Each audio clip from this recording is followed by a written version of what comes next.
before this painting, and this is like the painting for everything in the show in a certain sense, because it's the first example of using masking in a determined way. All paintings before this were the kinds of paintings that started with a blank canvas and then arrived at an image at the end. So the last touch of the painting, the image was fully realized. And the reason why this is different is that for all the masked paintings that rely on masking tape or masking methods of putting paint down, I have to think of the image first, at least for what I would draw on the mask to go down. That would be pulled up later on. So in a way, this is a flipping of my general practice, which is welcome, because by the time I came to this in, I guess it was 2000, maybe 15 or 16, I had been painting since 1996 in a certain way. And not that I was bored with it or anything, but it's always nice to be thrown off your game so you can freshen up your approach to things. But what's interesting, or at least for the purposes of this discussion, this also has the kind of forms I was using. I called them asterisks because they are asterisks. And before the text paintings, I was relying on this. So in a way, in this final painting, I have the first expressions of curve and line, which was like a primitive form of text in a certain way.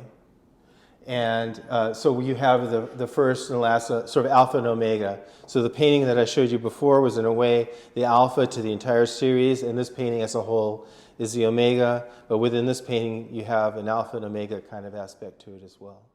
And much in the way these shadows now are cast on the wall, I realized that was the formalism I was looking for, the shadows. So what I simply did was took a blank canvas and I slipped it onto the wall underneath and traced out these letters, and these letters became that painting.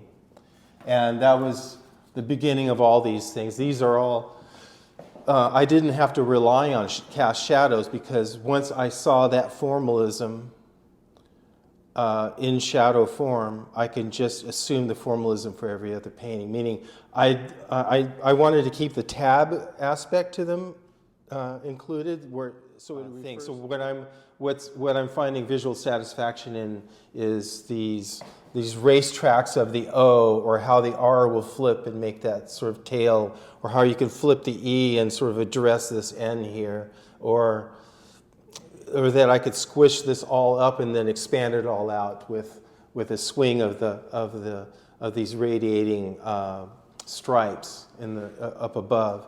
And somehow I'm using the text in a very plastic way in order to serve direct visual painterly objectives. Language of form of impasto painting and all these things. So there's a limited vocabulary of how paint would manifest itself, either in these spiny hemispheres that I call monads, or these sort of blossoming kind of voluptuous flower-like forms that I use with daubers that I hand make. These things that are loaded with paint, and they rock through and come out, so then they create. I look at it as information still on the tape.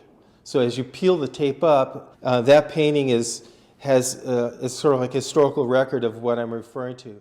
I keep it to the side, and when the painting is done, I think of it like a dirty martini, where you're putting a bit of the brine back into the martini. So I'm flicking that paint on, trying to preserve these information that was here before. It felt right.